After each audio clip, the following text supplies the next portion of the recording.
안녕하세요. DJ 서영입니다. 오늘의 사연 시작해보겠습니다. 안녕하세요.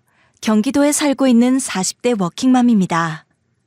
얼마 전에 가족 간의 돈 문제로 정말 속이 터지는 일이 있었어요. 가족이라고 해서 다 내 마음을 알아주고 경제적으로 신경 써주는 것도 아니라는 걸 이번에 뼈저리게 느꼈네요.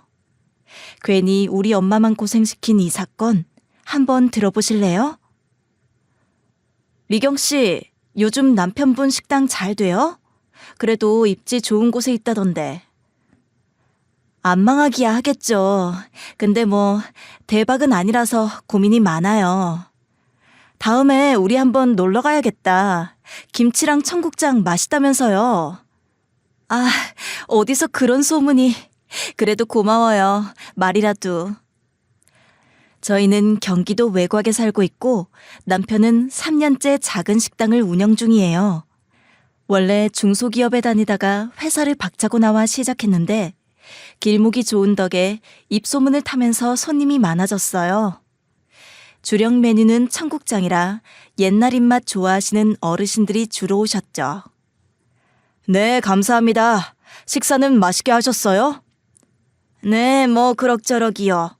근데 예전에는 더 감칠맛이 있었던 것 같은데 요즘엔 뭔가 덜하네요. 주방이 뭐 바뀌셨나요? 아, 바뀐 건 없는데 뭐가 문제였으려나? 맛이 달라졌나요? 네, 뭔가요. 하여튼 한번 알아보세요. 네, 감사합니다. 또 오세요. 그렇게 개업 초에는 나름 괜찮던 손님이 점점 줄고 맛이 달라졌다는 불만도 자주 들리더라고요. 남편은 걱정이 태산 같아 보였죠. 아이 참, 어쩌지? 맛이 어디가 잘못된 걸까? 나도 잘 모르겠네. 주방 이모를 한번 바꿔볼까? 그럴까? 근데 이번 달 유리 학원비도 나가야 하고 카드 할부도 많고. 뭐 그래도 망하기야 하겠어? 저는 회계사무소에서 일하고 있고 남편도 일하니 설마 집안이 기울겠나 싶었어요. 하지만 남편은 지나치게 걱정이 많고 결정을 내리지 못하니 그저 답답했죠. 저는 뭐든 똑부러지게 처리하는 성격이라 그럼 메뉴를 바꾸든 마케팅을 달리하든 뭔가 해보자라고 하면 남편은 또 우물쭈물하며 그래야 하나 고민만 하는 거예요. 아니, 뭐라도 바꿔야 할 거 아니야. 당신 생각이 뭔데? 말 좀 해봐. 응? 아, 생각해 놓은 게 있긴 한데. 뭔데? 빨리 말해. 돈 못 모인다고 걱정만 하지 말고 뭔가 바꿔야지. 가능할지 모르겠어서. 일단 좀 더 생각해 볼게. 장사는 안 되고 빚은 쌓여가는데 남편은 늘 이런 식이었어요. 우유부단에 망설임만 가득하니 속이 터질 지경이죠. 아우, 정말 답답해. 어떻게 하자는 건지 모르겠어. 엄마 일하시는 가게는 어때? 장사는 그래도 잘 되지? 여기도 뭐 그냥 그럭저럭이지. 에이, 엄마. 거기는 진짜 운이 좋은 거지. 엄마 가고 나서 얼마나 달라졌어. 김치찌개가 무슨 특별한 비법이라도 있는 것도 아닌데. 다 엄마 손맛 덕분이지. 말이라도 그렇게 해주니 고맙네. 친정엄마는 요즘 지인 식당에서 일하고 계세요. 원래 선생님이셨던 아버지가 돌아가신 뒤엔 저희 아이를 돌봐주셨는데 주변에 소문이 날 정도로 한식 솜씨가 좋으셔서 친정엄마가 일하면 장사가 잘 될 수밖에 없었죠.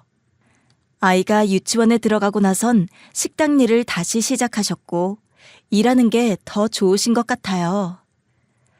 하여튼 우리도 방법을 좀 마련해 볼게요. 엄마, 또 연락할게. 그래, 어려운 거 있으면 나한테 부탁 좀 하고. 내가 도울 일 있으면 도와줄게. 에이, 이야기 들어주는 것만으로도 고마워요. 엄마도 좀 쉬세요. 그래, 너도 너무 걱정 말고. 그렇게 시간이 흘렀지만 날이 갈수록 손님은 줄어들었어요. 남편은 대출이자를 갚을 돈이 없어서 점점 초조해졌고 이대로 가다간 큰일 나겠다 싶어 내가 결단을 내려야겠다고 마음먹었죠. 그러던 어느 날 남편이 어깨가 축 처진 채 들어왔길래 앉히고 이야기를 꺼냈어요. 당신 이리 와서 앉아봐. 뭘 그렇게 힘없이 다녀. 왜 또 그래. 안 그래도 장사 안 돼서 답답한데 너까지 왜 이러냐고. 아니 대체 무슨 수를 쓰겠다는 거야. 저번에 생각해놨던 게 뭐였어?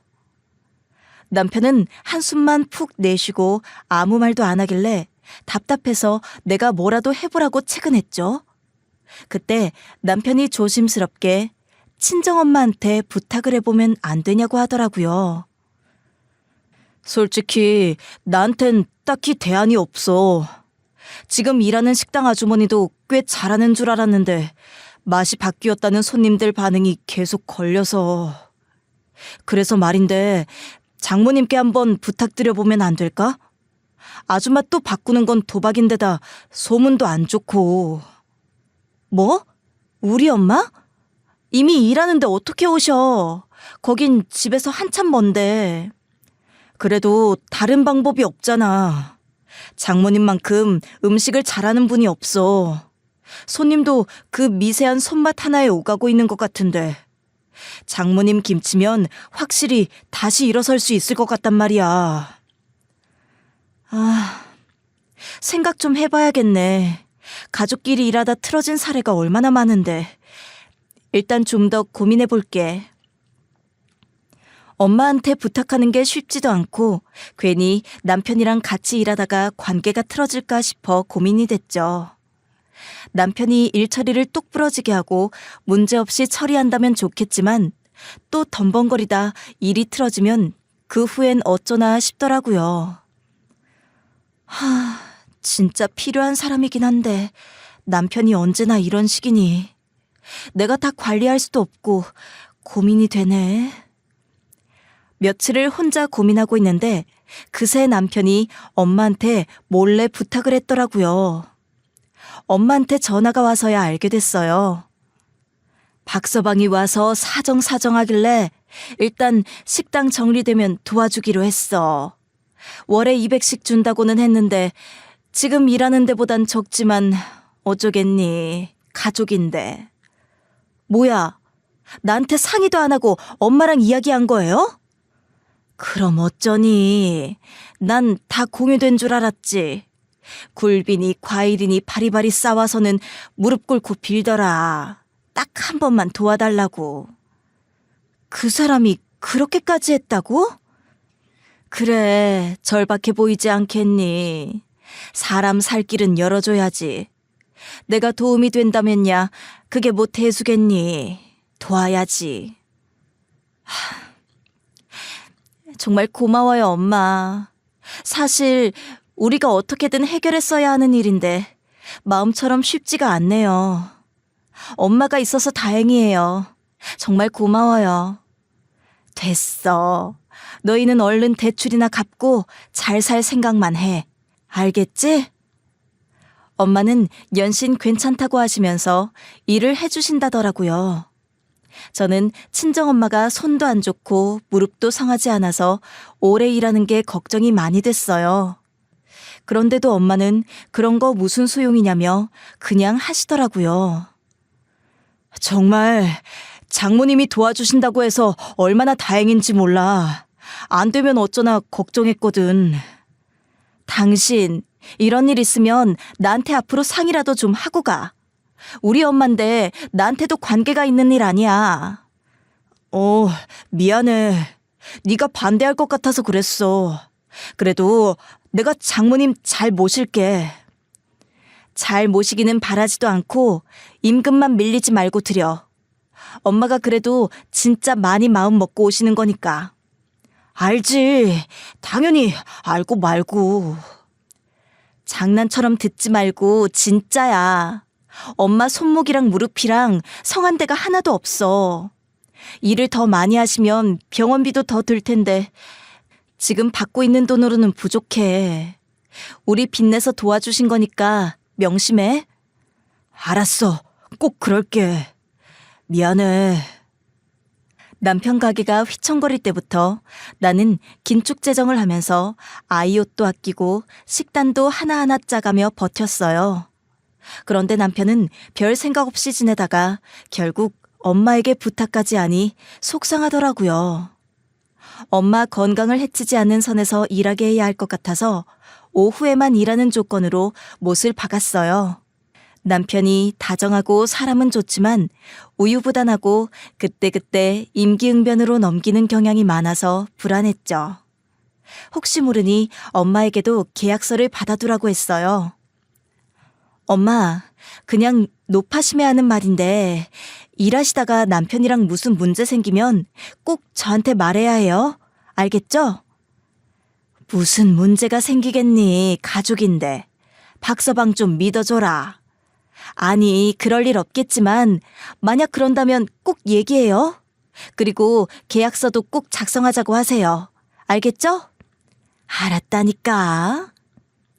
시간이 지나면서 식당은 점점 잘 되기 시작했고 사람들이 웨이팅할 정도로 찾아오기 시작했어요. 아니, 김치 맛이 끝내주네요. 이거 누가 담근 거예요? 저희 장모님이 담그신 겁니다. 감칠맛이 다르죠? 네, 다시 옛맛이 돌아왔어요. 청국장도 이 집에서 한번 먹고 나면 하루가 든든해요, 아주. 고맙습니다. 맛있게 드셨다니 기분 좋네요. 또 오세요. 네, 혹시 김치 판매도 하나요? 판매요? 판매는 안 하는데 조금 드릴까요? 이거 판다고 하면 사서라도 먹을 김치 같아요. 한번 생각해 보세요. 엄마 손맛 덕에 남편 가게는 점점 잘 되었고 1, 2년이 지나서는 김치도 따로 팔면서 추가 수익이 생기게 되었죠. 돈이 차곡차곡 쌓이고 손님이 끊이질 않으니 남편 얼굴도 폈고 엄마도 너희 가게 잘 되는 거 보니까 좋다라고 하셨죠. 다 엄마 덕분이지 뭐. 진짜 우리 엄마 손맛은 어디서든 통하네. 그나저나 박서방은 괜찮다니? 일부러 돈 이야기는 꺼내지도 않았는데. 엄마. 대출금도 많이 갚았어요. 이제 차도 뽑을 수 있을 것 같던데. 엄마, 임금은 잘 받고 계신 거죠? 당연하지. 아이고, 내 정신 좀 봐라. 준비해야 하는데 얼른 일어나야겠다. 이때까지만 해도 저는 남편이 엄마한테 잘하고 있는 줄 알았죠. 엄마도 별 내색이 없으셔서 돈이 부족할 거라고는 생각도 못했고 만날 때마다 물어봐도 엄마는 그냥 잘 지낸다고만 하셨으니까요. 그게 뭐야? 뭐 준비하는데? 아, 장모님 선물. 이번에 선물 들어왔길래. 우리는 안 쓰잖아. 장모님 드리려고.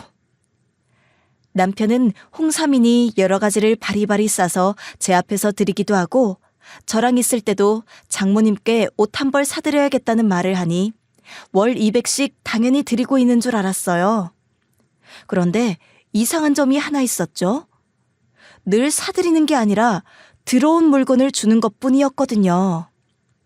근데 우리 장모님 곶감 같은 거 좋아하시나? 곶감은 또 왜? 뭐 또 들어온 거 있어? 추석 선물. 가게 손님이 주셨더라고. 어머님 드리려고. 당신, 그래도 맨날 선물만 드리면 어떡해. 좀 새 걸 사서 마음을 표현해야지. 좋은 제품이긴 한데 우리 엄마가 맨날 그런 거 받아 쓰시는 분은 아니잖아. 아, 좀 그런가? 그래도 내가 돈 모은다고 그런 건데. 아휴, 됐어. 되도록 좋은 거 있으면 드리라고. 속상했지만 그냥 넘기기로 했어요. 작은 문제인데 이게 쌓여서 좋을 일은 없겠다 싶기도 했고 남편도 한번 크게 돈을 잃을 뻔한 적이 있어서 부담되는 지출을 줄이려는 걸려니 싶었죠. 아니, 그나저나 나 차를 하나 사야 할 것 같은데? 무슨 차? 바꾸려고? 어떤 걸로? 아니, 비싼 건 아닌데 내가 언제까지 중고만 탈 수는 없잖아. 그래도 신형 한번 타보고 싶은데. 어쭈, 돈이 많이 모였나 보네. 그 정도는 되는 것 같으니까 그렇지. 그래, 그럼 한번 생각해봐요.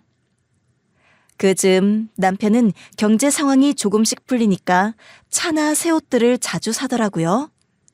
꾸미는 걸 좋아하는 사람이긴 했는데 최근 몇 년 동안은 그렇게 못 살았다 보니 더 빨리 이런 것들을 바꾸려는 게 보였어요.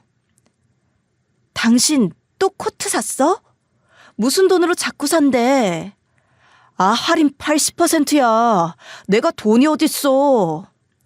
할인받은 게 아니라 할부는 아닌가? 수상한데? 돈이 어디서 자꾸 생겨? 아니, 나도 좀 좋은 옷 입자. 낡은 거 안 입을 때도 됐잖아. 알았어. 대신 곧 가계부 작성할 거니까 영수증 가져오셔. 그때까지만 해도 우리 집 사정이 나아지고 있고 고생한 대로 잘 풀려가고 있다고 생각했죠.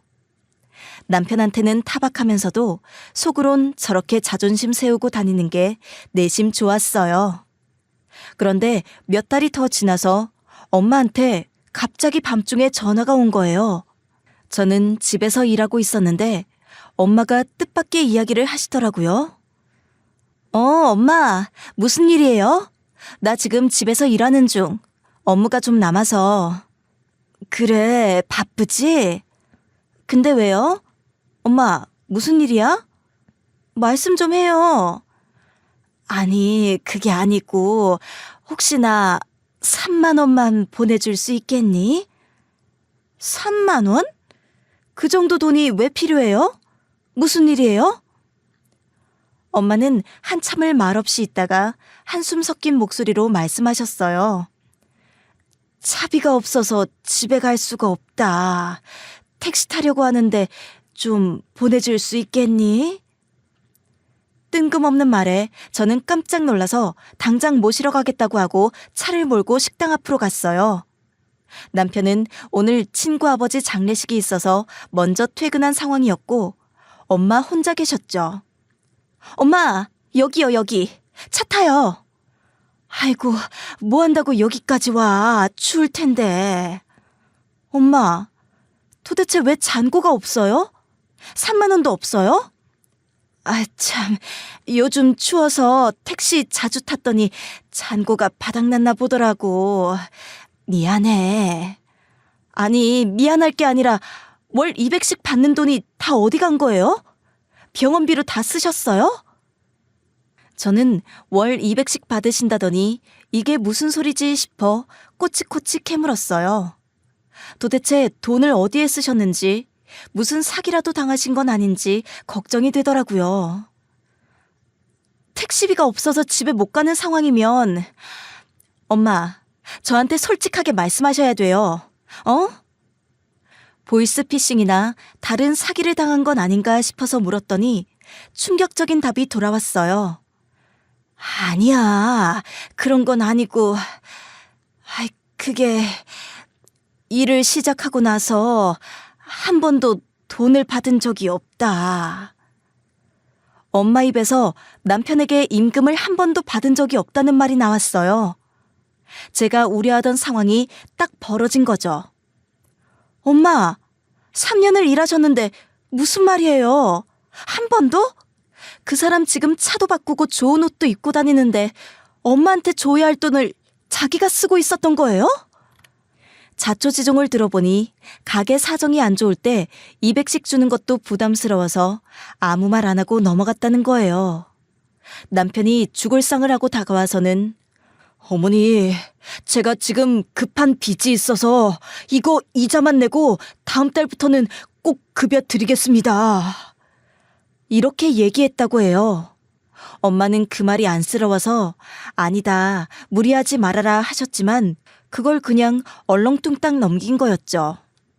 사위가 저렇게까지 식당을 살리려고 열심히 노력하는데 거기다 대고 돈 달라고 하긴 어렵더라. 이런 건 내가 알아서 할 테니 너는 가만히 있어라. 괜히 싸움 만들지 말고. 엄마, 이게 가만히 있을 일이에요? 저 이거 가만히 못 있어요. 처음부터 우려했던 일이 현실로 닥치니까 정말 화가 많이 났어요. 저한테는 어떤 차를 살까 고민된다며 여러 이미지를 보여주던 모습들이 떠오르고 뻔뻔함에 치가 떨렸죠. 사람들 사이에서 꿀리기 싫어서 차 사고 옷 사고, 정작 엄마는 차비가 없어 발을 동동 구르는 상황에 아무렇지도 않은 건가 싶었어요. 엄마에게는 이자까지 받아내서 다 돌려드릴 테니까 걱정하지 마세요 하고 집까지 모셔다 드렸어요. 침착하자. 지금 이럴 때일수록 감정을 추스려야 돼. 더 이성적으로 판단하자. 감정적으로 대응했다가는 돈도 못 받을 수도 있고 괜히 빠져나갈 구멍을 주는 것 같았죠. 그래서 차분히 생각을 가다듬었어요. 참 뻔뻔하다. 무슨 사정이 있는지 몰라도 200이 큰 돈도 아닌데. 나도 너무 당황스러워서 말이 안 나올 지경인데 일단 기다려보려고. 하나하나 잡아내야 하지 않을까? 그래, 자칫하면 더 큰 문제로 될 거야. 법적으로 가려면 하나하나 증거를 남겨야 돼. 차분히 해봐. 일단 뭘 알아봐야 할지 고민이야. 이런 거 전문으로 하는 변호사 아는데 소개시켜줄까?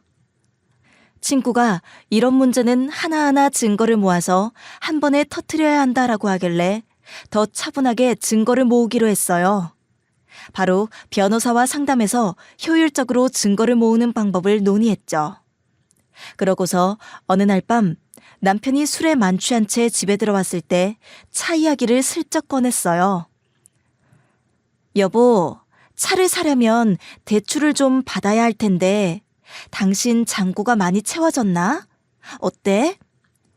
에이, 그럴 정도는 당연히 되지. 그래, 대출 가능한 정도가 얼마나 될지 내가 알아볼 테니까 통장 좀 줘볼래? 진짜 좋은 차로 사야 되잖아. 남편은 살짝 알딸딸한지 아무 생각 없이 통장 위치를 알려주더라고요. 저는 바로 은행으로 가서 통장 정리를 하면서 거래 내역을 봤어요. 확실히 엄마에게 돈을 보낸 내역은 없더라고요. 그리고 대략 한 통장에만 5천만 원 정도가 찍혀 있었어요. 돈이 이렇게 많은데 도대체 왜 임금을 안 준 걸까? 욕심을 부린 것으로 밖엔 안 보이더라고요. 다음 날 아침에 북엇국을 끓여주면서 살갑게 이야기를 했어요. 어제 통장 정리해봤더니 돈을 꽤 모았대. 그래도 국내 좋은 차를 살 정도는 될 것 같더라. 그니까 좋은 건 아니라도 꽤 괜찮은 걸로 사면 어떨까 해. 엄마가 들어오고 나서 확실히 나아졌지? 엄마한테 고마우니까 선물이라도 사줄까? 엄마한테 돈을 쓰는 걸 얼마나 아까워하는지 보고 싶어서 한번 던져봤어요. 그러니 남편이 엄청 당황하더니 눈이 빠르게 굴러가더라고요.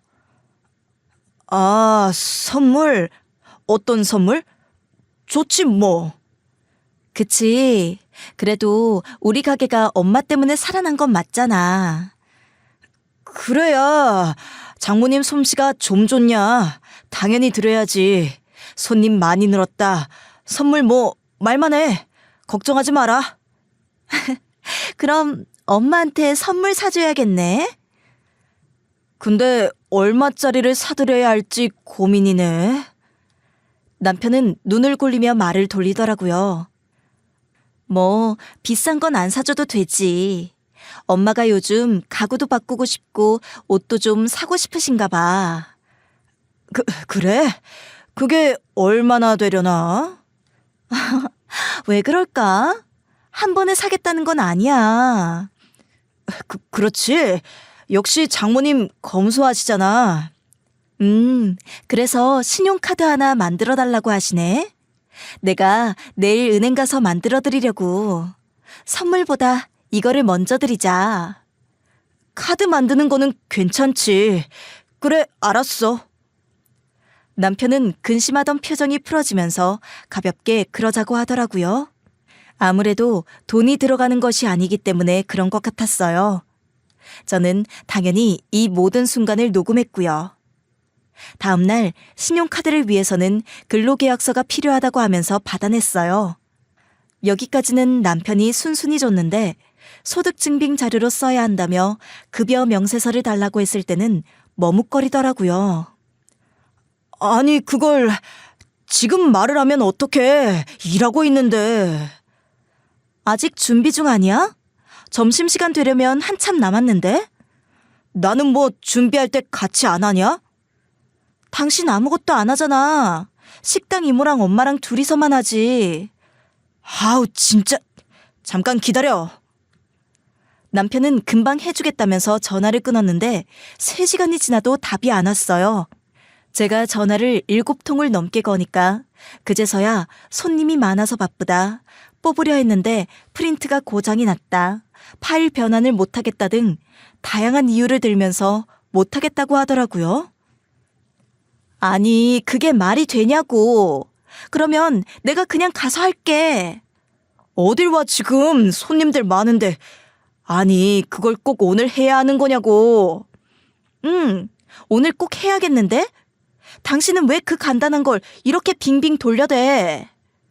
아니, 빙빙 돌리는 게 아니라 그렇잖아. 상도덕에 안 맞는 일인데 이게. 모르겠고 내가 지금 갈 테니까 노트북 켜놔. 이대로 피하게 시간을 주면 안 되겠다 싶어서 가서 직접 하겠다며 남편의 식당으로 쳐들어갈 준비를 했어요. 사실 속이 좀 상했는데요. 진짜 우리 엄마한테 땡전 한 푼도 안 줬다는 것도 그랬지만 이걸 숨기려고 든다는 게 더 마음이 안 좋더라고요. 그래도 나랑 애도 낳고 지내던 남편이 이렇게 비열하고 치사한 인간이었는가 싶었고, 이에는 이, 눈에는 눈으로 갚아야겠다 생각이 들었죠. 변호사에게 전화를 해서 이런 상황을 알렸고 급여 명세서를 받아내는 전 과정을 녹음해서 증거로 제출해야 한다는 말을 들었어요. 일단 직접 만나시게 되면 마음이 급해지셔서 감정적으로 대응을 하실 수도 있으니까 차분하게 하시고요. 급여 명세서를 받을 때 핑계대는 것도 녹음해 오시면 좋아요. 아까 통화도 다 되어 있죠? 네, 지금까지 계속요. 네, 좋습니다. 그리고 친정어머니 통장 입금 내역 3년치를 뽑아서 들고 가시는 것이 좋을 것 같네요. 발뺌을 했을 때 보여주시면서 왜 그런지 이야기를 들어보시는 것도 좋고요. 알겠습니다. 끝내고 바로 전화 드릴게요. 꼭 받아주세요. 네, 그렇게 하겠습니다. 가게도 공동 명의로 되어 있는 거라서 엄연히 불법 침입은 아니세요. 걱정하지 마시고 당당하게 이야기하시면 됩니다. 저는 변호사와 다시 한번 합을 맞추고 남편의 가게로 찾아갔어요.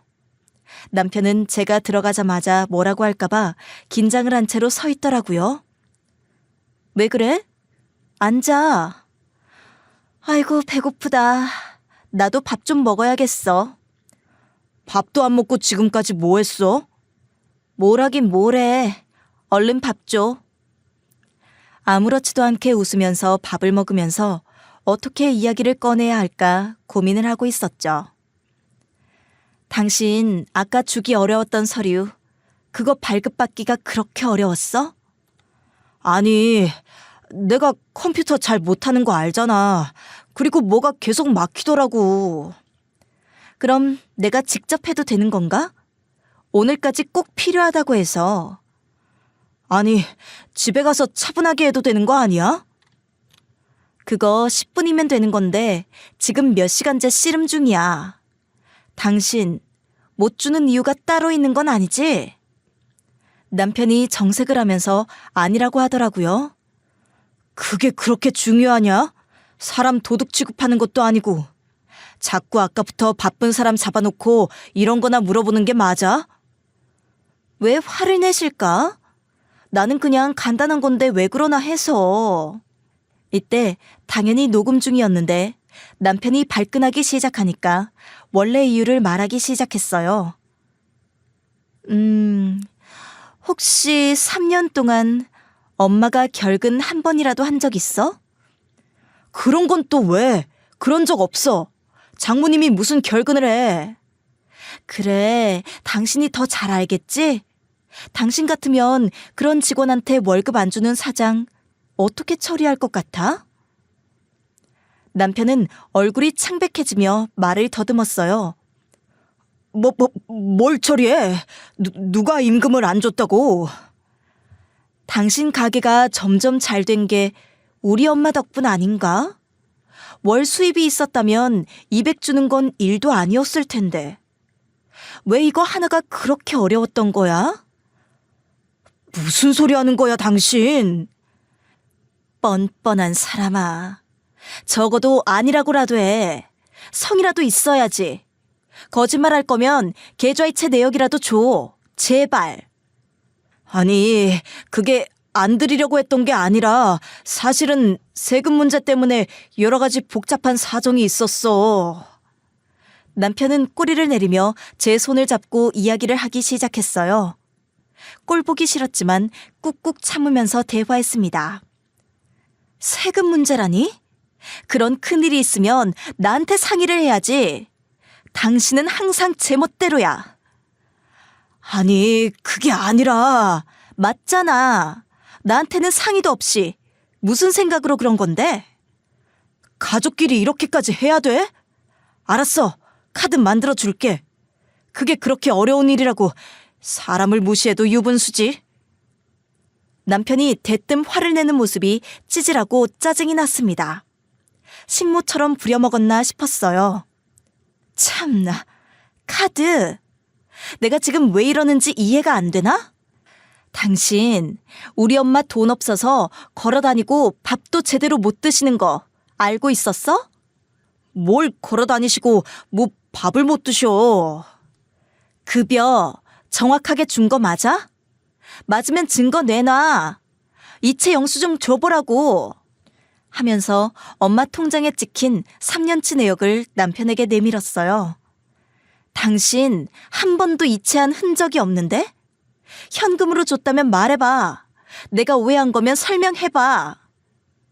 남편은 말문을 잃고 종이를 물끄러미 쳐다봤어요. 어떻게 이래? 돈이 아무리 없다고 해도 장모님이 이 상태인 줄 알았으면 빨리 말해야지. 당신은 배불릴 돈은 있으면서 우리 엄마 줄 돈은 없어? 이게 사람이야? 가게에 있는 사람들이 우리를 다 쳐다봤지만 저는 신경도 쓰이지 않았어요. 여기까지 추한 모습을 본 사람과 인연을 맺고 싶지 않았거든요. 다음 날 시어머니가 집으로 찾아왔어요. 반찬이며 여러 가지 싸서 왔더라고요. 예상된 스토리에 질리기만 했죠. 아니, 며느라기야. 이런 일은 가족끼리 조용히 해결할 수 없니? 꼭 이렇게 시끄럽게 해야 속이 시원하겠어? 시끄러우세요, 어머니? 이 일이 지금 200씩 3년이면 7,200만 원이에요. 어머니는 이 돈을 가지고 계시나요? 저희 엄마는 사기를 당한 거나 마찬가지예요. 아이고, 뭘 그렇게 트세게 나오니? 사기? 사기는 무슨 사기? 사돈이 우리 힘들다고 와주신 거 아니야? 그 말에 저는 코웃음을 쳤어요. 너 지금 비웃니? 이게 어디서 비웃어? 어머니, 근로계약서가 있었고 정해진 급여를 드리겠다고 약속했어요. 엄마가 식당을 책임질 이유는 없어요. 그렇게 살리고 싶으시면 어머니가 오셔서 도우세요. 시어머니가 더 설득하려 하길래 저는 딱 잘라 말했어요. 됐고요. 증거 많으니까 걱정 마세요. 그리고 아들 너무 물러요. 아세요? 이제 소송 들어가서 가게 차 앞 들어가게 할 거니까 나가세요. 시어머니는 손을 부들부들 떨며 저를 노려봤죠. 노려보셔도 소용없고요. 빨리 돌아가세요. 저 지금 아들 가게 엎으러 갈 거니까요. 시어머니는 씩씩대며 돌아갔고 저는 그 길로 남편 식당으로 갔어요. 가는 길에 변호사에게도 전화했죠. 변호사님, 마무리하러 가요. 제가 문자 드리면 와주세요. 알겠습니다. 남편은 제가 정장에 구두까지 신고 가게에 들어서자 긴장한 표정이었어요. 여보세요, 사장님. 여기로 좀 와보세요. 지금 임금 체불이 심각해요. 사람들은 저를 주목했고 저는 더 크게 외쳤어요. 200만 원씩 총 7,200에다 이자 1,300까지 합하면 8,500이네요. 이거 어떻게 하실 거예요? 소송 걸려고 가는 길이니까 어물쩍 넘어갈 생각은 하지 마시고 빨리 주세요. 남편은 손님들 앞에서 부끄러웠는지 집에 가서 얘기하자고 했어요. 저는 단호하게 거절했어요. 아니, 지금 해. 임금도 안 주면서 부려먹었다고 확 소문낼 거야. 지금 당장 어떻게 갚아? 돈이 없는데. 네 차 살 돈은 있고 갚을 돈은 없고 한 달 안에 마련해서 갚아. 이렇게 말하고 가게 문을 쾅 닫고 나왔어요. 남편은 저를 따라 나와 붙잡았어요. 한 달 안에 그 정도 돈을 마련하려면 가게 팔아야 해. 그걸 바라는 거야? 응, 그러기를 바라. 뭐 내가 알 바야? 이제 우리 부부도 아니니까. 저는 남편 얼굴 앞에 이혼 서류를 내밀었어요. 네가 나오는 태도 보니까 더 나아질 생각이 없구나. 우리 이혼하자. 우리에게 미래는 없어. 남편은 뭘 이렇게까지 하냐며 소리쳤어요. 남편은 얼굴이 창백해지며 떨리는 목소리로 말했습니다. 너 진짜 독하구나. 우리가 어떻게 이혼을 하냐고. 평생을 함께 했는데 이 정도 일로 그럴 수가 있니? 너한테 우리 엄마가 식모살이 하는 게 그 정도 일이야? 우리 엄마가 너 때문에 걸어 다녔다는 생각만 해도 치가 떨려. 뭐? 잘 모셨다고? 웃기지 마. 그거 다 거짓말인 거 다 아니? 아니, 이제부터 잘한다고 하잖아. 그러니까 웃기지 마라. 네 말을 어떻게 믿어? 차 바꿀 생각은 하고 우리 엄마 돈은 안 주고 너 배불리면서 우리 엄마는 쫄쫄 굶으라고 한 거야? 너 같은 사람이랑 결혼한 내가 바보지. 우리 엄마 고생만 시키고. 법적으로 재산 나누고 우리 엄마한테 변상할 거니까 양보할 생각하지 마. 이미 변호사 준비 다 돼 있어. 곧 올 거니까. 바로 그때 변호사가 차에서 내리며 인사했습니다. 안녕하십니까. 김미진 씨의 법률 대리인입니다. 현재 상황에서 친정 어머님께서 노동청에 신고한 상태이고 민사상 근로기준법에 의거해 소송이 진행될 수 있습니다. 알고 계십니까? 노동청에 신고라니요? 정말 막장으로 치닫는구만. 그리고 악의적으로 임금 지급을 회피해 오신 것이라면 형사사건으로도 다룰 수 있습니다. 민사상으로는 3년 이하의 징역 3천만 원 이하의 벌금까지, 형사상으로는 사기죄에 해당해 10년 이하의 징역형도 가능합니다. 이 말을 듣자 남편은 그 자리에 털썩 주저앉았습니다. 형을 사시는 것보다는 조용히 합의하시고 갚으시는 편이 훨씬 나을 겁니다. 어떻게 하시겠습니까? 남편은 손을 덜덜 떨며 고의로 그런 게 절대 아니라며 무릎을 꿇고 빌기 시작했습니다. 불쌍한 척은 그만하고 그런다고 봐줄 생각 없어. 그러니까 애꿎은 소송 비용 벌금 날리지 말고 원금이랑 이자만 줘. 그럼 깔끔하게 끝낼 테니까. 조금만 시간을 줘. 이번 달도 며칠 안 남았는데 그 돈을 어떻게 구해. 그렇게 큰 돈인 줄 알았으면 좀 아껴 썼어야지. 남편이 제 발을 붙잡고 매달렸지만 저는 그 손을 뿌리치고 변호사와 차를 타고 이동했습니다. 남편은 가게 앞에 앉아 울고 있었고 속이 다 시원했습니다. 괜찮으세요? 마음이 많이 안 좋으실 것 같은데. 네, 괜찮아요. 변호사님 덕분에 한 굽이 넘겼네요. 이제 재산 압류 조치를 통해 압박을 넣을 겁니다. 소문이 중요한 장사라서 버티지는 못할 거예요. 그 후 친구들은 제 이야기를 듣고 분이 풀리지 않았는지 식당 앞에서 장모 등쳐먹은 사위라고 써서 현수막까지 걸었다고 합니다. 이 때문에 남편은 곧 꼬리를 내렸고 일주일 뒤 엄마에게 모든 돈을 보냈습니다. 아이고, 그새 돈을 다 보냈어. 이 많은 돈을 어떡해. 엄마, 불쌍하게 생각하지 마. 이거 덜 받은 거야. 엄마가 겪었던 정신적 피해는 어떻게 할 건데? 남편이 그 큰 돈을 어디서 구했나 싶었는데 시어머니 집을 담보로 대출 받은 듯 했습니다. 남편은 차 사느라 모아둔 돈을 이미 다 쓴 터였기 때문에 그렇게 할 수밖에 없었던 거죠. 나중에 식당 아주머니를 통해 들으니 시어머니에게도 남은 돈이 없어서 담보대출로 돈을 마련했다고 하더군요. 그 후 남편은 이혼만은 피하자고 여러 번 찾아왔지만 더 이상 마음이 남지 않았습니다. 남편은 저희 회사로도 찾아왔지만 저는 경찰에 신고해버렸습니다. 경제적으로 위험하게 만드는 남편과는 더 이상 살 수 없어. 그리고 너무 파렴치한 사람이지 않아? 우리 엄마한테 그렇게 해놓고 어떻게 당신이랑 나랑 가족 관계를 유지해? 이 말을 끝으로 남편과 저는 연을 끊었습니다. 시어머니는 아들 할부가 남아있는 차까지 팔아버렸다고 들었습니다. 시어머니도 견디지 못하고 남편의 차까지 처분해 남편은 완전히 무일푼이 된 셈입니다. 요즘 분위기 장난 아니야. 시어머니가 식당으로 오실 것 같기도 하고 남편이랑 시어머니랑 낙동강 오리알 신세야. 둘이 같이 살고 있나 보네요. 아직까지는 그런 것 같아. 아무 말이 없어져서 나도 잘 모르겠어. 나도 여길 떠야 할 것 같아. 저희 집도 처분하고 시어머니와 남편은 한 집에서 살고 있는 듯 했습니다.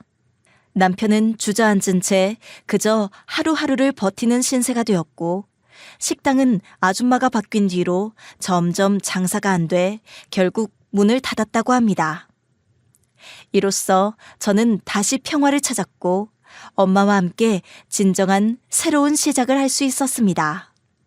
어머니와 저는 이 일련의 경험을 겪으며 조금 쉬어가기로 했습니다. 어머니는 오히려 본인 탓에 제 결혼 생활이 망가진 것 같다고 하시며 미안해했지만 사실 어머니가 계셨기에 그나마 결혼 생활이 연장되었다고 생각했어요.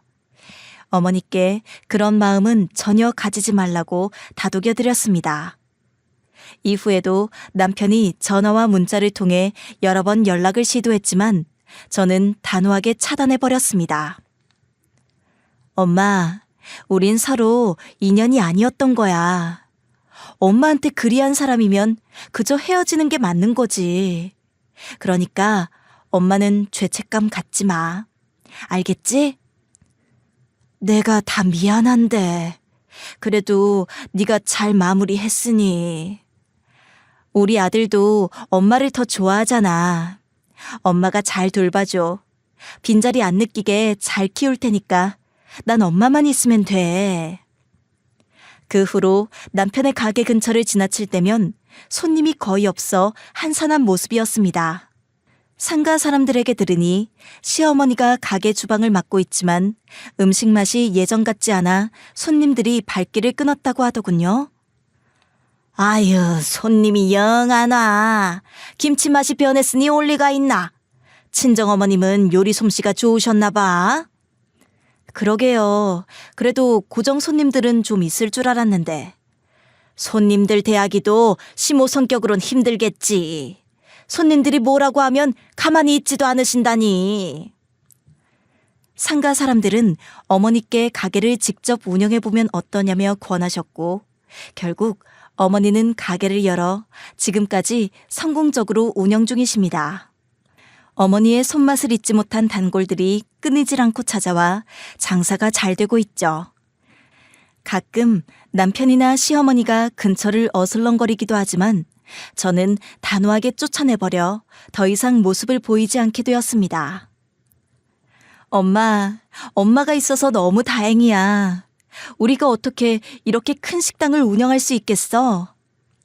그래, 나도 네가 있어서 좋다. 남편 빨리 여의고 한평생 어떻게 살아가나 했는데 우리 똑 부러진 딸이 있으니 든든하지 뭐.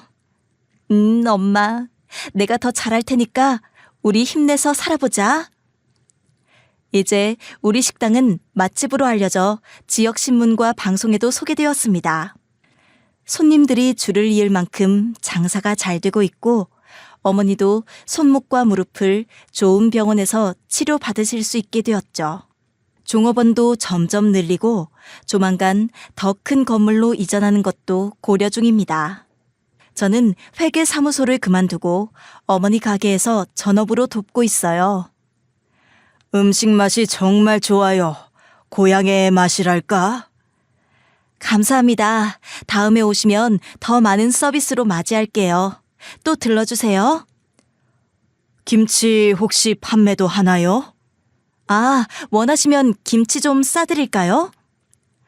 어머니의 김치가 인기가 좋아 판매 사업도 준비 중입니다. 하늘이 기회를 주고 누가 그 기회를 알아보느냐에 따라 삶이 달라지는 것 같습니다. 남편은 그 기회를 놓친 것이죠. 나중에 후회해봐야 아무 소용이 없으니까요. 이 글을 읽으시는 분들께 말씀드리고 싶어요. 아무리 가까운 사이더라도 지켜야 할 것은 지키며 관계를 유지하는 것이 중요합니다. 사람을 소중하게 대하지 않으면 관계는 언젠가 금이 가고 돌이킬 수 없는 상황에 이르기도 합니다.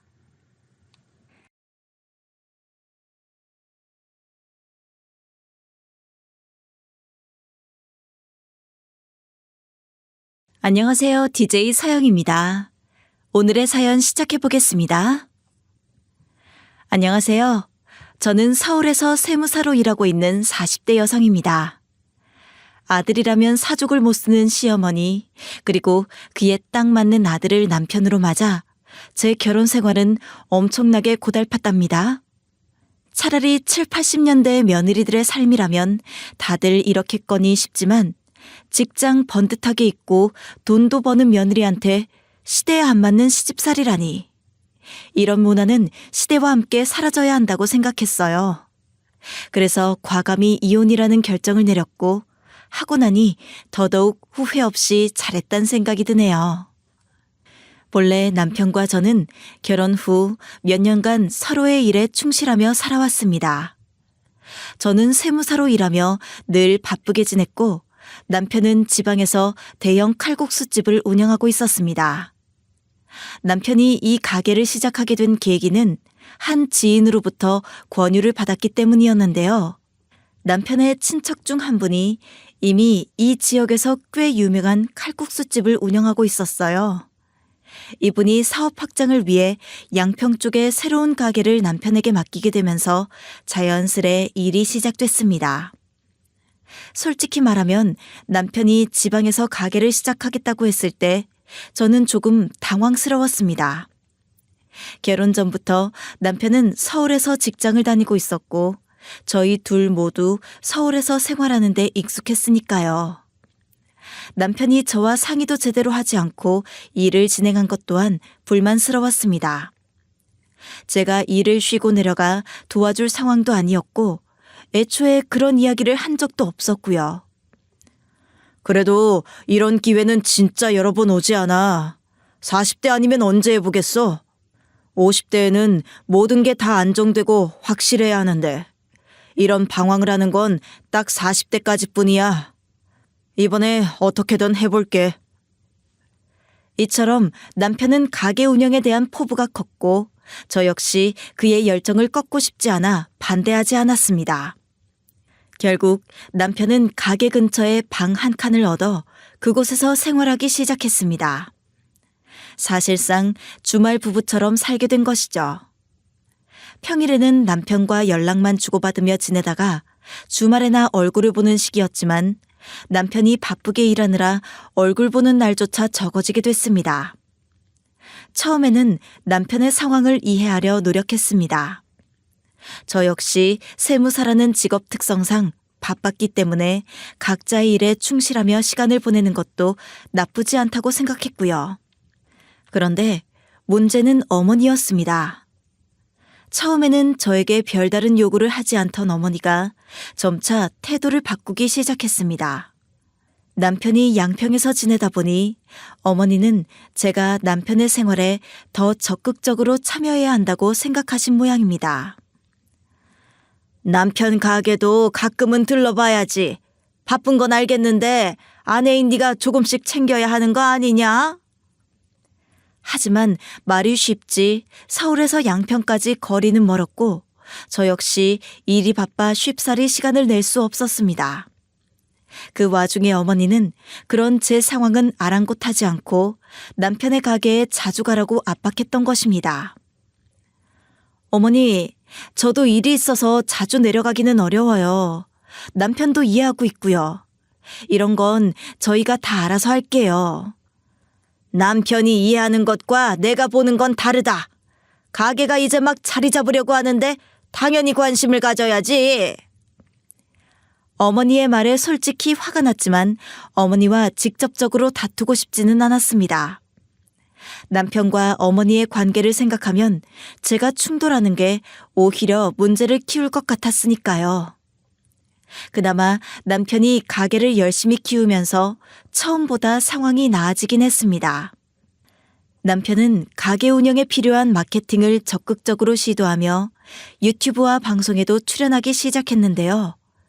주변에서 도와주는 사람도 많았고 가게는 점점 유명세를 타게 되었어요. 남편이 고생한 만큼 성과를 내는 것 같아 저 역시 기뻤습니다. 하지만 이 기쁨도 잠시. 어머니의 태도가 더 부담스럽게 변해갔습니다. 가족 단톡방에는 남편이 출연한 방송 링크와 가게 사진이 줄줄이 올라오기 시작했습니다. 어머니는 남편의 성공을 자랑스러워하며 온 가족에게 알리려는 듯 행동하셨습니다. 처음에는 저도 웃으며 축하해드렸지만 시간이 지날수록 단톡방에서 저를 향한 압박이 심해졌습니다. 너 말이야, 암만 그래도 친정에서 아무 말도 안 하시니? 사위가 이렇게 큰 가게를 열었는데 한 번도 안 오셨다며? 다음에 네가 좀 모시고 와라. 처음 이 말을 들었을 땐 귀를 의심할 정도로 황당했습니다. 어머니가 저희 친정 식구들에게 이렇게까지 요구할 줄은 몰랐으니까요. 친정에서도 남편이 바쁜 걸 알고 굳이 연락하거나 내려가겠다는 말을 하지 않았는데 어머니는 제가 가족을 데리고 가게로 가야 한다고 몰아세우셨습니다. 어머니, 저희 친정도 지금 엄청 바쁘세요. 저도 시간을 내기 어렵고요. 바쁘긴 다들 바쁘지. 그래도 남편이 이렇게 애쓰는 거 한번 보여드리는 게 도리 아니냐? 며느리가 그런 걸 해야지. 그 말을 들으니 더 이상 참을 수 없을 정도로 속이 끓어올랐습니다. 지금껏 제가 남편을 지원하지 않은 것도 아니었고 가족들을 챙기지 않은 것도 아니었는데 말이죠. 뭘 하면 할수록 요구하는 게 점점 늘어갔습니다.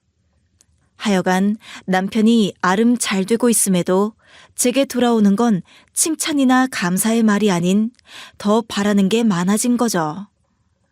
어머니의 이런 태도가 점점 선을 넘고 있다는 생각에 답답함이 쌓여갔습니다. 남편이 가게를 키워가는 과정에서 제가 왜 죄인 취급을 받아야 하는지 이해할 수 없었고요.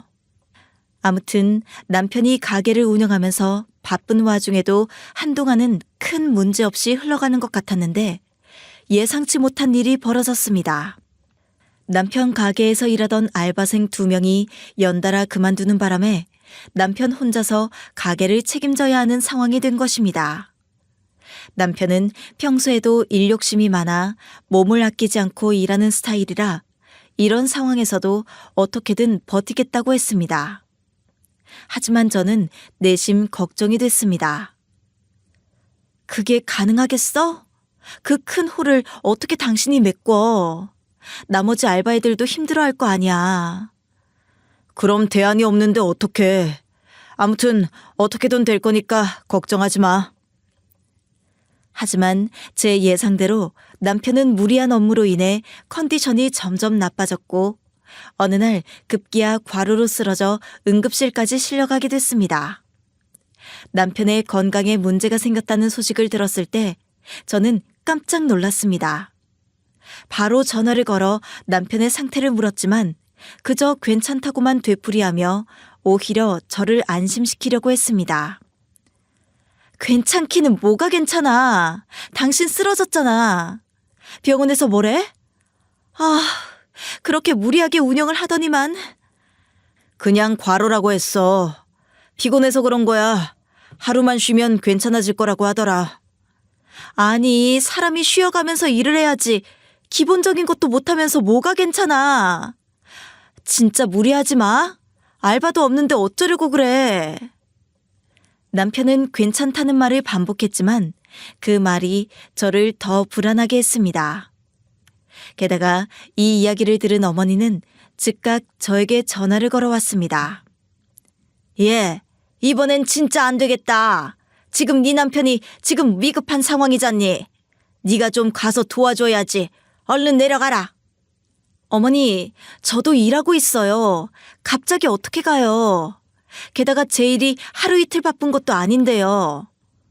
얘 좀 봐라. 네 남편이 쓰러질 정도로 힘들어하는데 그걸 그냥 두고 볼 거야? 진짜 몇 번이나 말을 해야 알아먹을 건지 원. 어머니, 제가 왜 남편 가게 일을 하러 가야 하죠?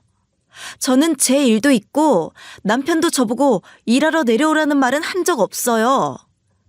그럼 너는 그냥 네 일만 하겠다고? 네 남편이 쓰러졌는데? 세상에, 남이라도 이렇게는 못하겠다.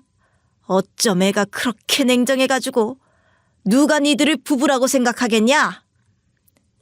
어머니의 말에 속에서 천불이 났습니다. 남편이 어려운 상황이라는 건 이해하지만 그렇다고 제가 주말마다 양평으로 내려가 가게 일을 돕는 게 말이 된다고 생각하는 건지. 직장을 그만둔 것도 아니고 저에게도 감당해야 할 책임과 일정이 있는데 왜 모든 부담을 저에게 떠넘기는지 납득이 가지 않았습니다. 어머니, 제가 남편 걱정 안 하는 거 아니에요. 하지만 저도 제 일이 있어요. 저한테 모든 걸 떠넘기시면 안 되죠. 남편도 자기 스스로 해결하려고 노력하고 있잖아요. 아, 몰라. 나는 다 안 들을 거야. 너도 내 말 안 들으니 나도 귀 막고 네 말은 안 들으련다. 남편이 쓰러졌을 때 아내가 나서는 건 당연한 거야. 다른 데 도움받을 데가 없으니 내가 이러는 거 아니냐. 이 대화는 끝날 기미가 보이지 않았고 저는 그저 답답한 마음만 커져갔습니다. 제가 남편의 건강을 걱정하지 않는 것도 아니고 그 상황에서 어머니의 요구가 부당하다고 느껴져 화가 났습니다. 결국 저는 더 이상 대화를 이어가지 않고 그냥 생각해 보겠다며 전화를 마무리했습니다. 전화를 끊고 난 뒤에도 마음이 복잡했습니다. 남편은 과로로 쓰러질 만큼 몸이 상했는데 어머니는 제가 무조건 내려가야 한다고 생각하고 있었으니까요. 저는 제자리에서 남편을 도울 방법을 찾고 싶었지만 어머니의 압박이 자꾸 저를 코너로 몰아세우고 있었습니다. 남편이 운영하는 양평의 칼국수 가게는 초반에는 괜찮아 보였습니다. 방송에 나가고 유튜브에도 소개되면서 지역 명소로 떠오르는 듯 했으니까요. 하지만 그 호재는 오래가지 못하더군요. 가게 운영에 있어 가장 중요한 건 안정적인 직원과 효율적인 시스템인데 남편은 그런 기본적인 부분을 놓치고 있었습니다. 처음부터 직원 채용 문제가 발목을 잡았습니다. 남편은 동네 특성상 사람 구하기가 어려운 곳인데도 무리하게 알바를 구했습니다. 고등학생이나 대학교 저학년 같은 어린 친구들이나 시간제 근로자만 고용하려고 했고 심지어 그들의 급여를 최대한 낮게 책정하려는 태도였습니다. 요즘 애들 알바하는 거 쉽다더니 다들 조건을 따지네. 시급 조금 낮게 줘도 원체 여기는 알바 구하기 힘들잖아. 이 정도 주면 감지덕지 아닌가? 남편은 그렇게 말했지만 현실은 달랐습니다. 애초에 양평은 접근성도 좋지 않고 젊은 층이 많이 살지도 않는 곳입니다.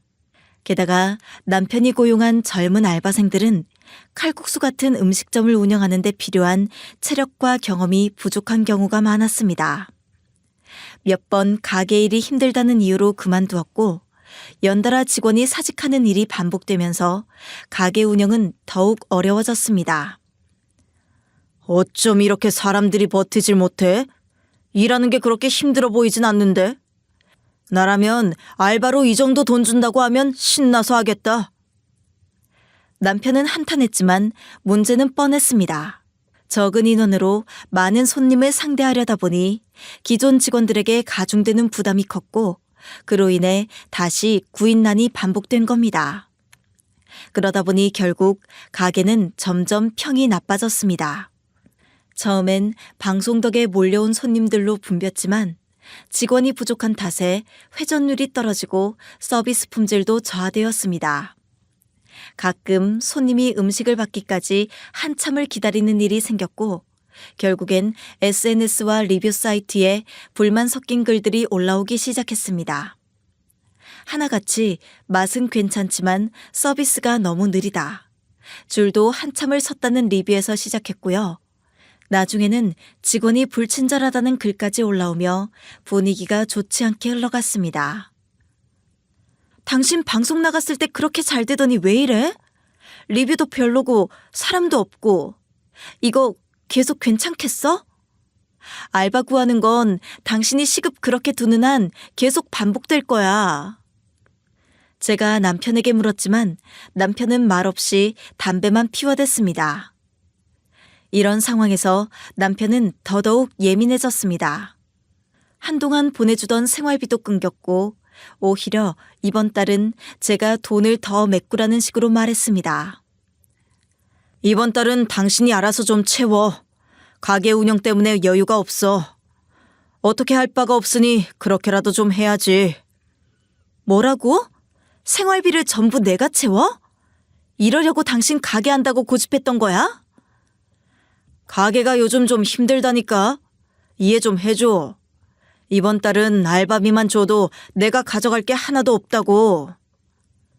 고생은 고생대로 하고 돈은 돈대로 없고 이런 생활에 저는 점점 지쳐갔습니다. 그 와중에 어머니는 눈치도 없이 제게 계속 압박을 넣었습니다. 100번 양보해서 너는 직장 다닌다 치자. 너네 친정에선 사위 가게 한번 다녀오시긴 했니? 가서 용돈도 좀 넣어주고 사위 힘내라고 응원도 하고 그래야지. 사실 친정에서는 남편 가게를 도우려고 애를 썼습니다. 하지만 저희 친정아빠가 지병으로 병원에 입원하셔서 엄마가 간병 중인 와중에도 남편 가게가 잘 되길 바라며 300만 원을 보내주시기도 했습니다. 그런데도 어머니는 그것을 당연하게 여겼습니다. 야, 그건 당연한 거지. 아니 뭐 돈 300 넣어놓고 끝이라고 하는 건 좀 그래? 좀 더 와서 보고 뭐 필요한 거 없나 보고 더 팍팍 쏴줘야지. 네가 좀 모시고 가라니까. 눈으로 봐야 느끼시는 게 있지. 어머니, 저도 제 직장이 있고 지금 여기서 저희 가정의 생활비가 나오는 거예요. 제가 일을 그만두고 가게를 돕는 게 더 이상한 거 아니에요? 그럼 다 같이 망하라고요? 아유, 얘 또 말을 극단적으로 하네. 네 남편은 가게 때문에 건강도 상하고 혼자 고생하는데 그깟 생활비 이달부터 좀 내게 됐다고 그렇게 생색이야? 네 남편은 진즉부터 냈어. 그만 좀 하세요, 어머니. 저 꾸준히 내왔고요. 이번에는 완전히 100% 부담 저한테 다 시켜서 힘들거든요.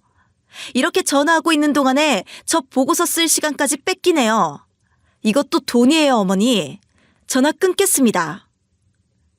남편의 가게 상황은 점점 나빠지고 있었고 저로서는 참 답답한 노릇이었습니다. 초반에는 잘 될 것 같더니 직원 문제가 계속 터지고 운영이 매끄럽지 못한 탓에 손님 발길도 뜸해졌습니다. 이제 어머니는 대놓고 저희 친정으로부터의 경제적인 지원을 요구했습니다. 300만 원 보내주셨다지만 그건 그냥 용돈이지. 가게 전체 리모델링이나 화장실 고장 같은 걸 해결하려면 몇 천만 원은 더 필요하지 않겠니? 너희 친정에서 그 정도는 해줄 수 있잖아. 너희 부모님 여유 있으시다며.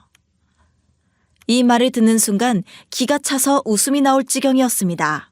지금껏 제 부모님은 손주를 돌봐주시고 가정 경제를 돕기 위해 돈까지 보내주셨습니다. 그런데 어머니는 그것조차 당연히 여기며 이제는 더 큰 금액을 요구하고 있었습니다. 어머니, 그 돈도 어머니가 병원비에 쓸 돈 아껴서 보낸 거예요. 그런데 지금 리모델링비로 몇 천만 원씩 요구하시는 건 정말 아니죠. 그 돈이 그렇게 아무렇지 않게 요구하실 수 있는 돈이에요? 답답해라 진짜. 얘는 아직도 이걸 남의 일처럼 생각하네. 내가 지난주에도 가게 가봤어. 화장실이 고장나서 손님들이 불편하다고 난리야. 그런 건 리모델링을 한 번에 해서 확실히 해결해야지. 지금처럼 이렇게 중간중간 수리하는 걸로는 안 된다고. 어머니는 남편 가게의 문제를 저와 제 친정이 나서서 해결해 주길 바라는 눈치였습니다. 근데 너무 웃긴 게 지금 어머니 역시 돈이 없다는 점이었습니다. 사실 가게를 처음 인수했을 때부터 어머니는 이왕 하는 거면 리모델링을 제대로 해서 깔끔하게 시작해야 한다고 하셨거든요. 하지만 남편에게는 그런 여유 자금이 없었고 결국 최소한의 인테리어 비용만 들여서 가게를 시작했습니다. 어머니, 그때 리모델링이 그렇게 중요하셨다면 어머니께서 지원해 주셨어야죠. 그런데 왜 그건 못하시고 이제 와서 제 친정에 부담을 주려고 하세요? 제가 차분히 따지자 어머니는 약간 발끈하며 대답했습니다. 내가 모을 돈이 있었으면 진작했지. 내가 돈이 없으니까 이러고 있는 거 아니야. 너네 친정은 건물도 있고 지방에 땅도 있잖아. 돈도 있으면서 안 도와주는 건 아주 못된 거야. 알아? 와, 어머니, 듣자 하니 이건 정말 아니죠. 못됐다니요? 그렇게 대놓고 사돈에 대해서 나쁘게 말하셔도 되는 거예요? 제 부모님은 이미 할 만큼 하셨다고요. 어머니 본인이 돈이 없으니 사돈인 친정이 대신 해줘야 한다는 말투란 정말 화가 치밀더라고요. 이런 인격의 인간들과 내가 어울려 살고 있구나 싶어 한편으로 서글플 정도였습니다. 안 그래도 남편의 가게 상황이 악화되면서 저는 점점 더 압박을 느끼고 있었습니다. 남편은 가게 일이 힘들다며 점점 더 예민해졌고 가정에 신경 쓸 여유조차 없는 상태였습니다. 어머니와 저는 하루가 멀다 하고 싸웠고 남들이 볼 땐 전화를 받지 말라고 할 수도 있지만 어머니는 그걸 견디지 못하시더라고요. 시간이 얼마나 남아도시는지 전화를 정말 받을 때까지 지독하게 걸어대셨어요. 그럴 시간에 나가서 알바라도 하셔서 돈을 보태주시는 게 나을 텐데요. 어머니, 저는 못해요. 제 부모님도 지금 아버지 병원 다니느라 바쁘시고 엄마는 간병까지 하고 계세요. 그런 분들께 가게 얘기를 하면서 몇 천만 원을 달라고 한다는 게 말이 돼요? 그게 쉬운 일도 아니고요. 계속 그렇게 말 돌려가면서 핑계만 대고 너는 네 친정아버지 아픈 거 아니었으면 뭐라고 핑계대려고 했냐? 어? 궁금하니까 말 좀 해봐. 어머니는 제 말을 끝까지 듣지 않으셨습니다. 그저 제가 무책임하다는 듯 한숨을 내쉬고는 전화를 끊으셨습니다. 저는 전화를 끊고 나서도 한참 동안 화가 나서 아무것도 할 수가 없었습니다. 어머니는 저를 이해하려 하지 않았고 남편은 어머니 편만 들면서 저를 더욱 힘들게 하고 있었습니다. 심지어 어머니는 저더러 애를 데리고 가게에 나가라고 하시더군요. 그럼 애까지 데리고 가서 같이 일하면 되잖아. 그렇게 가족이 한 곳에 같이 모여 있어야지. 가게 옆에 네 남편이 집도 얻어놨잖냐. 거기 웬종일 얘 혼자 있는 게 마음이 안 좋았어. 잘됐다. 너랑 애랑 같이 가 있으면 되지. 순간 저는 어이가 없어서 말문이 막혔습니다. 애를 데리고 가게에서요? 어머니, 가게에서 일하면서 애를 본다는 게 말이 돼요? 얘가 가게에서 어떻게 지낼 수 있겠어요? 하루 종일 정신없이 뛰어다니는 앤데. 그러다 사고라도 나면 어쩌려고요? 그러자 어머니는 한숨을 쉬며 더 말도 안 되는 주장을 내놓으셨습니다. 그럼 사돈께 맡기면 되겠네. 바깥 사돈이 아프신 거지 안 사돈이 아픈 건 아니잖아. 어차피 사돈 어른들께서 애도 봐주셨다며. 이번에도 잠깐만 부탁드리면 될 거 아니야. 어머니, 지금 그 말씀 진심으로 하시는 거예요? 저희 부모님은 아빠 간병하시느라 병원으로 오가고 계세요. 거기 애까지 맡기는 게 말이 된다고 생각하세요? 제 목소리에는 점점 분노가 섞이기 시작했습니다. 하지만 어머니는 그런 제 감정을 전혀 고려하지 않았습니다. 너는 그럼 네 부모님 힘든 건 안타깝고 네 남편 힘든 건 안타깝지 않다는 거야? 나는 내 아들이 너무 안쓰러워서 내 생각밖에 할 수 없어. 너도 그걸 이해해줘야 해. 이제는 아예 대놓고 자기의 뜻을 자랑인 줄 알고 전하고 있으니 저도 거침없이 말했습니다. 어머니, 저는 어머니 뜻대로 추호도 해드릴 생각 없어요. 어머니가 안쓰러워하시는 어머니 아들, 제 아들처럼 6살 아니고 46살이에요. 어머니 아들 안쓰럽다고 제 아들 거기서 고생시키기 싫으네요. 뭐라고? 너 지금 말 다 했냐? 이거 말하는 버르장머리 좀 보게. 제 아들은 어머니 아들의 아들이에요. 그럼 40년 차이나 나는 더 어린 손주 형편도 생각을 좀 해보셔야죠. 어머니 몸으로 낳은 아들만 소중하신가요? 애초에 어머니가 저부터 손주부터 저희 친정까지 조금의 존중이 없으신데 저는 왜 이런 말도 하면 안 돼요?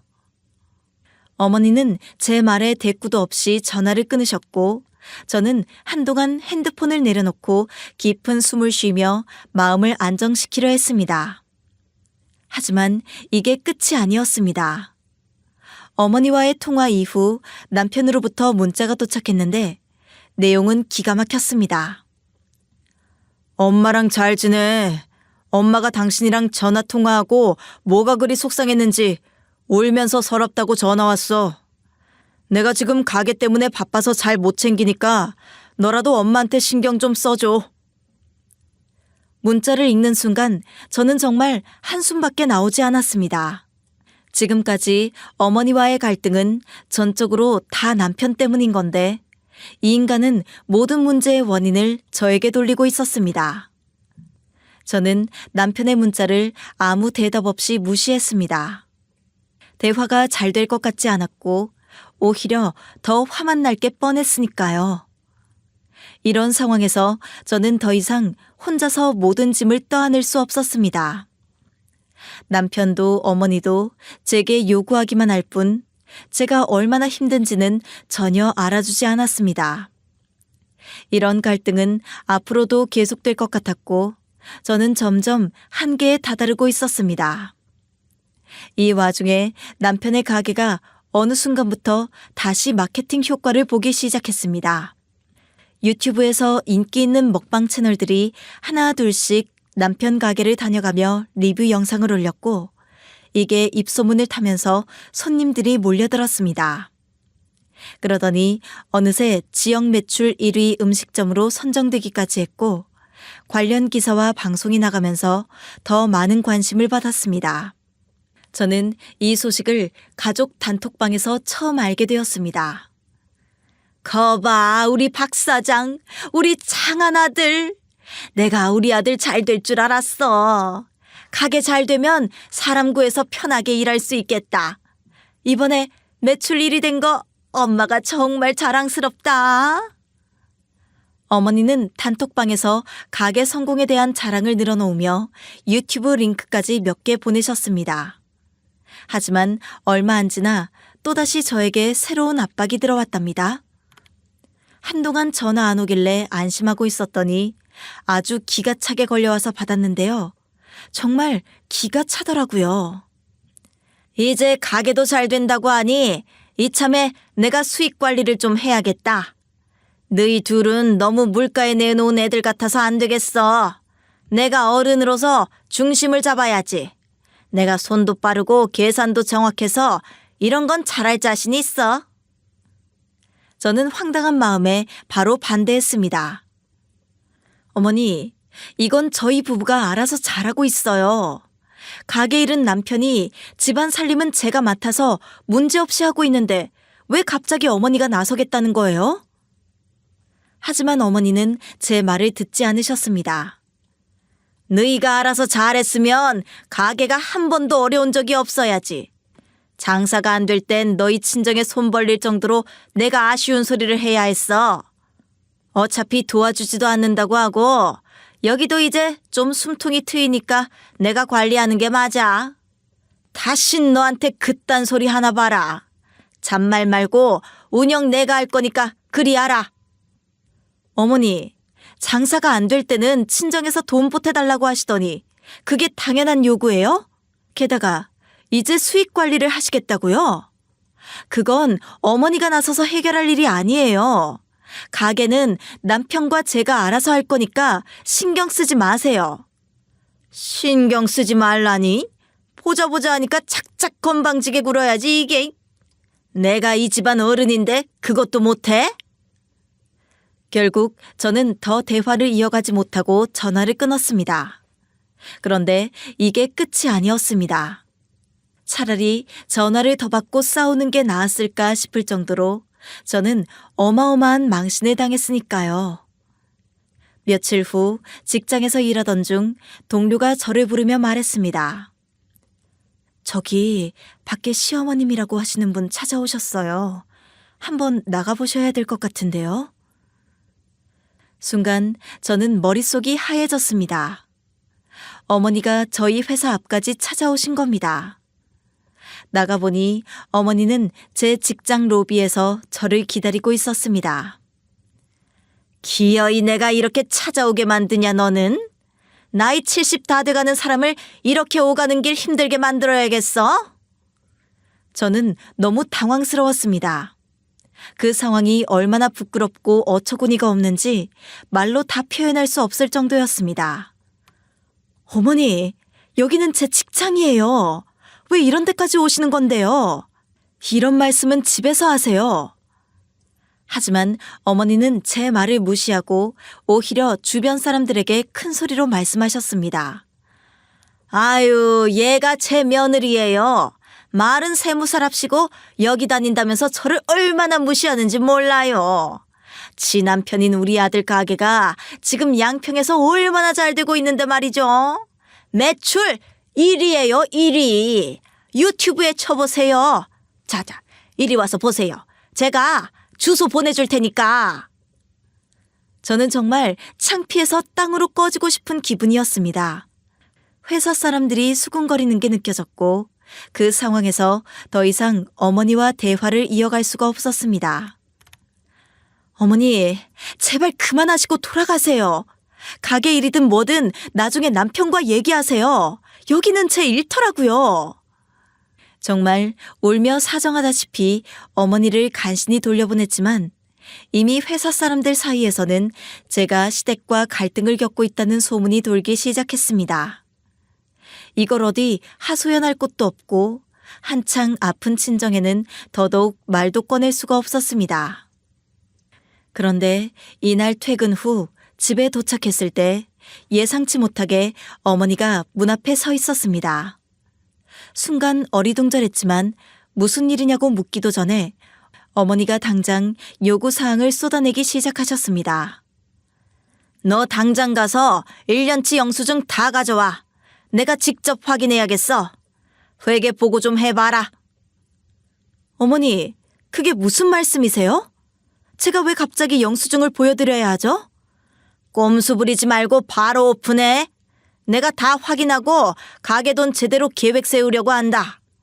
내가 이래서 아들 사업에 발벗고 나서야 한다니까. 이런 건 불시에 들이닥쳐야지. 그래야 정확하게 볼 수 있어. 저는 한숨을 깊게 내쉬며 어머니를 쳐다봤습니다. 어머니, 제가 명색이 세무사인데 이런 요구는 정말 웃기지도 않아요. 일단 어머니께 영수증을 보여드릴 의무도 없고요. 말 잘했어 너. 안 그래도 세무사랍시고 뭐든 다 숨겨놨을 것 같더라. 너 내가 만만해 보이지? 분명히 너는 돈 어디 약삭 빠르게 훔쳐서 다 빼놨을 거야. 네 친정도 지금까지 지독하게 입 다물고 안 보태는 거 보면 다 한통 속인 거지. 그 순간 저는 완전히 이성을 잃기 직전이었으나 가까스로 차분하게 표정을 유지했습니다. 어머니, 무슨 말씀이신지 모르겠네요. 남편 가게에서 생긴 수익을 제가 왜 챙기고 숨기겠어요? 게다가 저희 친정이 뭐요? 말도 안 되는 억측은 그만하세요. 하지만 어머니는 여전히 제가 뭔가를 숨기고 있다는 확신에 차 있었습니다. 너 내가 모를 줄 알아? 너희 친정에서 돈 300만 원 보탰을 때도 사실은 그 돈으로 가게나 돕지도 않고 네가 뭘 챙겼을지 알 수 없잖아. 이 가게 돈도 아마 다 꿍쳐놨을 거다. 숫자 좀 다룬다고 어른을 우습게 보고 말이지. 이쯤 되니 대화가 아니라 일방적인 모함에 가까웠습니다. 저는 그저 기가 막힐 뿐이었습니다. 어머니, 제가 지금 그 가게 수익에 대해 한 번이라도 손댄 적이 있나요? 어머니 아들이 다 관리하고 필요할 때만 이 사람이 저한테 의뢰하는 정도예요. 세무사라고 해서 다 숨길 수 있는 것도 아니고 제가 그런 짓을 할 사람으로 보이세요? 그러니까 직접 회계 보고서를 내보란 말이야. 네가 뭐라고 떠들어봤자 나는 못 믿어. 당장 눈앞에서 다 증명해봐. 어머니, 안 그래도 어머니 저희 회사 다녀가시고 저 엄청 피곤하거든요. 이런 소모적인 대화는 하고 싶지 않아요. 어머니께서 원하시는 걸 받아들이는 건 더더욱 아니고요. 지금 돌아가시고 남편과 따로 얘기하세요. 하지만 어머니는 문 앞에서 물러서지 않으셨습니다. 야, 웃기지 마라. 그런 식으로 어디 빠져나가려 들어? 내가 경험이 많아서 아는 거야.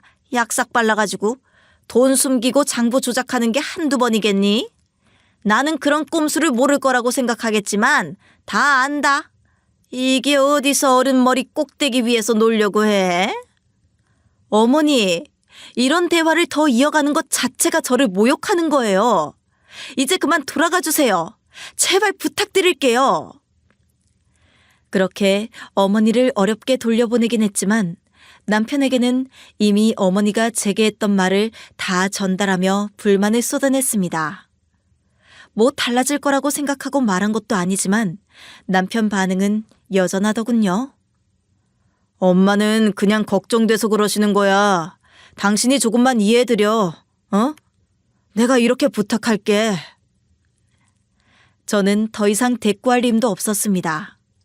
이 상황에서 도대체 제가 뭘 더 잘해야 한다는 걸까요? 이러나 저러나 저는 다시는 어머니한테 이 꼴을 당하기 싫어 원하는 대로 오픈하기로 했습니다. 어머니는 돋보기를 꺼내들며 하나하나 꼼꼼히 보려고 하셨습니다. 그 모습에 한숨이 나왔지만 참아보려 했습니다. 어머니는 마치 중요한 비밀을 찾아내겠다는 듯 파일을 넘기며 아주 집중한 모습이었습니다.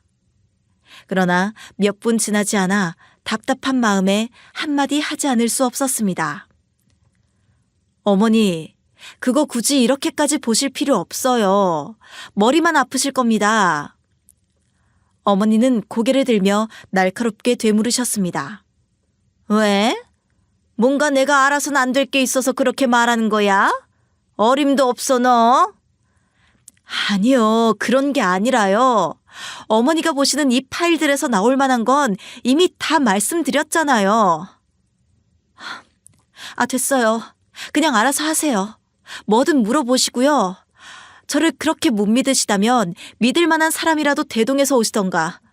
혼자 오셔서 뭐 어쩌시겠다는 건지.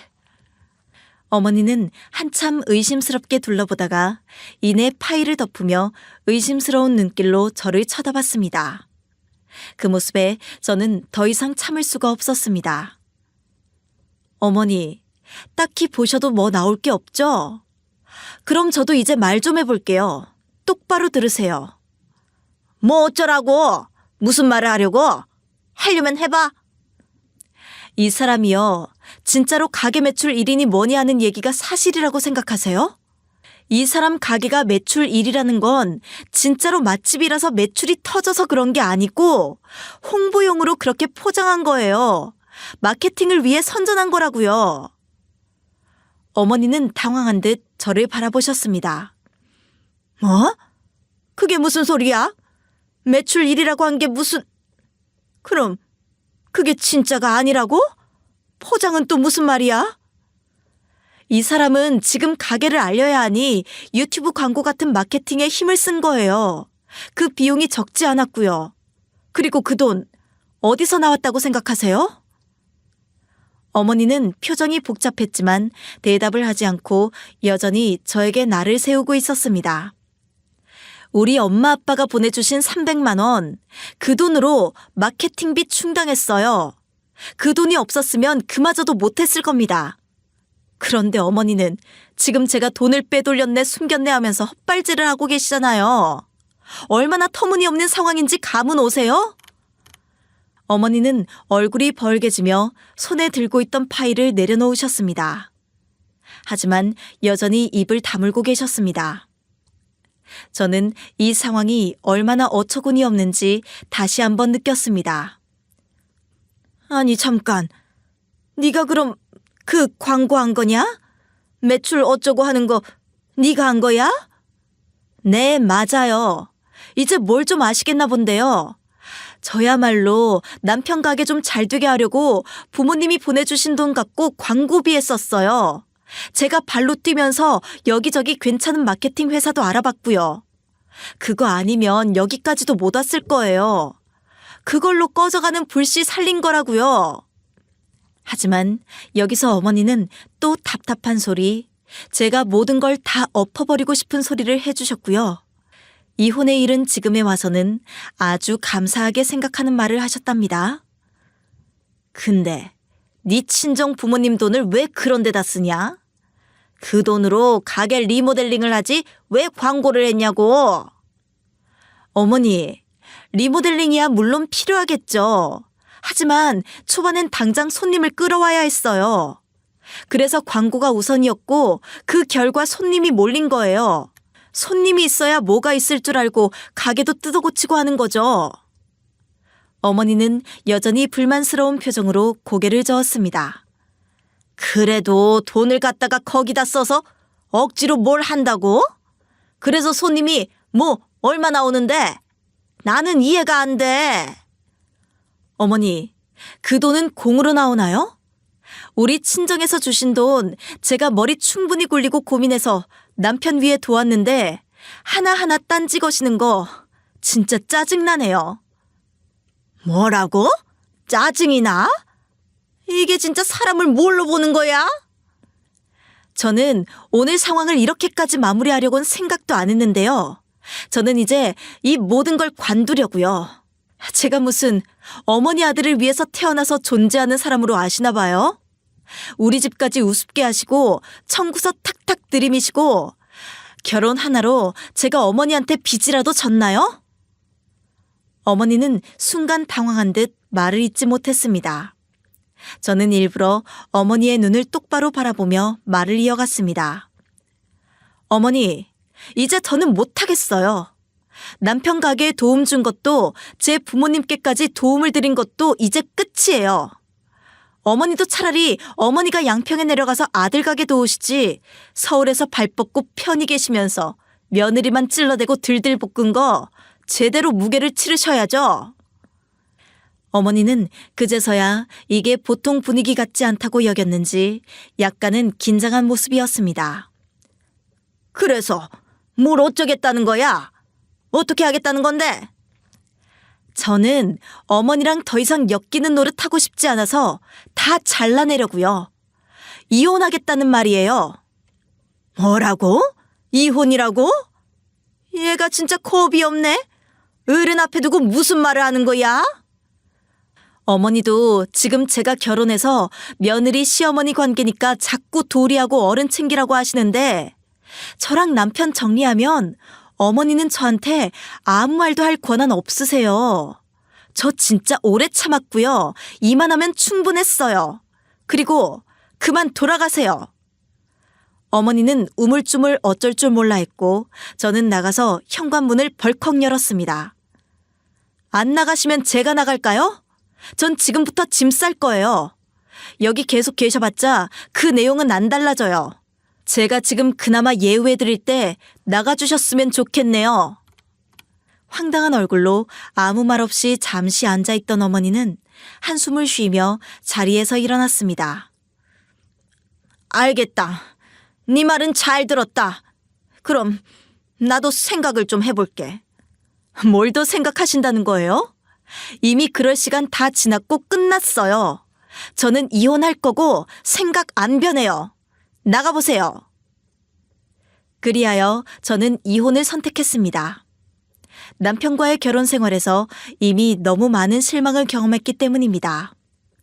처음에는 남편의 열정을 믿고 응원했지만 시간이 지나면서 저를 당연히 여기는 태도, 어머니의 지나친 간섭, 그리고 저와 우리 친정 가족들까지 들볶는 상황, 모욕까지 더는 감당할 수 없었습니다. 남편은 처음엔 저의 이혼 통보를 듣고 단순히 화가 나서 그러는 거라며 대수롭지 않게 여겼던 것 같습니다. 하지만 곧 상황이 달라졌습니다. 저는 세무사로서 남편의 가게에서 벌어지는 일들을 정확히 알고 있었기에 세금 정리며 각종 행정 업무를 온라인으로 직접 처리해주곤 했는데요. 남편이 손도 대지 못하는 복잡한 계산서 처리와 신고 업무까지 제가 맡아주고 있었는데 갑자기 제가 손을 빼버리자 가게는 당장 혼란에 빠질 수밖에 없었습니다. 이렇게 정신없는 와중에 이혼을 말한다며 황당해하던 남편은 제가 진심인 걸 알고 뒤늦게 매달렸지만 모든 게 늦었습니다. 그러면서 저는 완전히 집과 짐들을 다 정리해서 친정으로 들어갔고 남편은 역대급 혼란 안에서 안 그래도 잘 안 되던 가게를 혼자 운영하게 된 겁니다. 처음에는 남편도 어떻게든 혼자 해보려 애썼던 것 같습니다.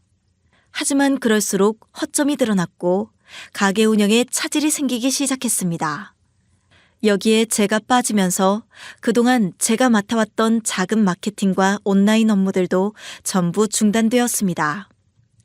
방송과 유튜브의 영향력은 초기 매출 상승에 도움이 됐지만 이후로 남편은 그 일을 어떻게 해야 할지조차 몰랐나 봐요.